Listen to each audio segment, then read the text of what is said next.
60% des jeunes de moins de 35 ans sont les nouveaux cas de contamination à la Covid-19.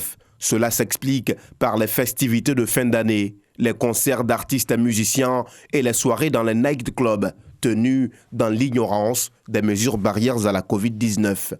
Une situation qui explique la flambée des cas ces dernières semaines. Face aux journalistes ce jour, le ministre de la Santé et de l'Hygiène publique fait le point.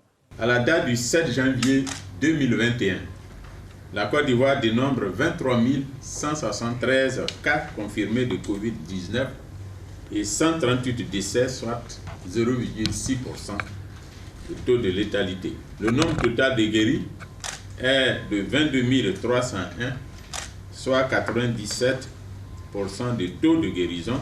Le nombre de cas actifs est actuellement de 734. Cette nouvelle vague de Covid-19, bien qu'elle soit maîtrisée, impose le retour à certaines mesures drastiques, notamment sur le contrôle dans les aéroports et le transport terrestre. La mise en place du dispositif de contrôle sanitaire pour les voyageurs au départ, comprenant la prise de température, le lavage des mains, le port du masque et la vérification de la conformité des attestations Covid-19, doit se faire à l'entrée de l'aérogare. Afin d'avoir un aéroport Covid-free, il faut mettre en place un mécanisme pour tester régulièrement le personnel travaillant. Au sujet des transports terrestres, il s'agira de renforcer le contrôle sanitaire aux 43 points d'entrée terrestre par la présentation d'une attestation de Covid négative pour les chauffeurs routiers transportant des marchandises. Une sensibilisation sur le respect des mesures barrières dans les transports en commun doit être reprise et intensifiée. La journée du jeudi 7 janvier 2020 a été marquée par le démantèlement de 2 réseaux de faussaires qui délivraient, moyennant une somme d'argent, des certificats de négativité à des voyageurs. Actuellement, une traque est en cours à Abidjan après le démantèlement de 2 réseaux de faussaires. Ils délivraient des faux certificats de négativité à des voyageurs non testés, moyennant une somme allant jusqu'à 100 000 francs. Le site de mise en quarantaine de l'INJS, Institut national de la jeunesse et des sports, est définitivement fermé. Tout voyageur arrivant doit être muni de son certificat de négativité, sans quoi la compagnie aérienne devra lui en procurer ou tout simplement le ramener d'où il vient. La Côte d'Ivoire figure en bonne place dans la lutte contre la Covid-19 selon une étude dont les résultats ont été rendus publics au Conseil des ministres du mercredi 6 janvier dernier. Elle arrive 3e parmi les pays ayant mieux géré la crise sanitaire dans le monde. Lieu de transmission des valeurs humaines, sociales et morales par excellence, l'école au cœur d'une journée de prière. L'initiative est du ministère de l'Éducation nationale, de l'enseignement technique et de la formation professionnelle en collaboration avec la plateforme des confessions religieuses. Objectif, prier pour le maintien de la paix dans les écoles. Les églises et les mosquées véhiculent des valeurs morales. Au-delà de la prière, il y a une éducation que l'on trouve dans les mosquées, dans les églises et dans les lieux de culte.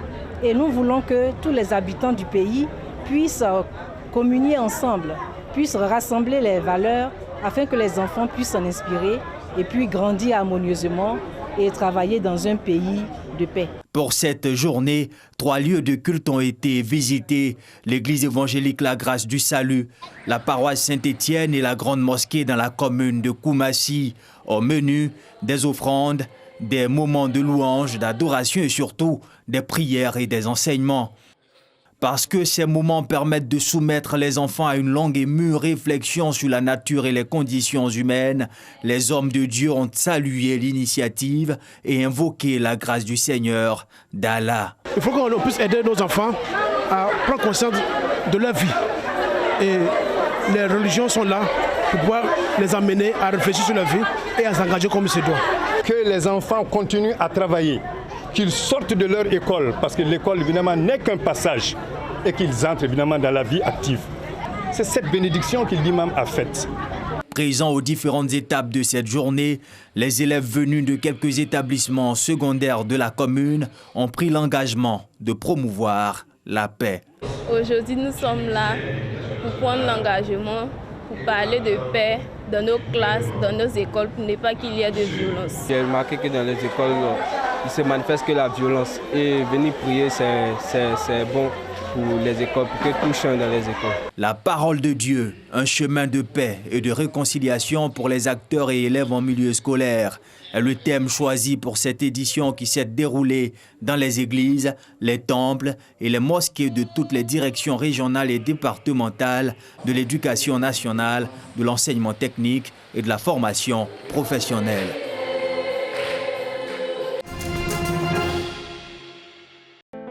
La lagune ébriée a encore fait une victime. Ce jeudi 7 janvier, Lamaraba, élève au sein d'une école coranique, s'est rendu avec ses amis au bord de la lagune ébriée, au plateau, après les cours de la matinée, comme à leur habitude. Après s'être adonnés à divers jeux, les amis décident de cueillir des fruits. C'est le début du drame, comme nous l'explique le témoin de cette tragique histoire. J'étais sur le pont de Gaulle. Donc j'ai vu un enfant qui demandait de l'aide. Il a levé la main, il était dans l'eau, dans la lagune. Bon, l'enfant était là.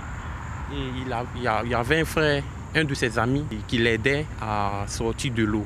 Au moment où je vais faire le tour pour descendre là, l'enfant n'était plus. On ne le voyait plus, il a lâché la main de son frère. Ils sont quittés à l'école, ils ont cueilli ce fruit-là, le cocoman. Donc c'est là, ils ont pris le groupe et puis ils sont venus. Mais pour cueillir ce fruit-là, comme il n'y a pas de cailloux, il y a des bidons, vous voyez des bidons là, voilà, ils remplissent, ils lancent pour cueillir le fruit. Donc c'est là, lui, il n'avait plus de bidon. Donc il a décidé de remplir son bidon et il a glissé. Il a glissé et c'est comme ça qu'il s'est retrouvé dans l'eau. Les pompiers de la caserne de Marcory zone 4, aussitôt alertés, se sont présentés sur les lieux de l'accident. Mais trop tard, l'irréparable s'était déjà produit. On a été alertés à 15h30 environ. L'opération a été très vite. Dès qu'on est arrivé, les gens nous ont indiqué le coin. Et dès qu'on est rentré, on n'a même pas fait 5 minutes. L'indication a été propre. Et on a repêché l'enfant. Au domicile familial, à Adjamé, le monde s'effondre autour de la veuve Maladoba. Elle vient d'apprendre le décès brutal de son fils, âgé seulement de 14 ans. Voisins, amis et parents tentent de consoler la famille. C'est donc le frère aîné des enfants Ba qui nous répond. Le moteur a pris son ami, ils sont venus ici, il a indiqué le coin, il est venu passer l'information. Donc on s'est levé sur le champ, on est allé sur les lieux, on est resté un peu jusqu'à ce qu'ils retirent le corps. Donc, quand le corps a été retiré, le corps, il n'était plus en vie, il était déjà décédé. Le petit Lamara a été inhumé ce vendredi.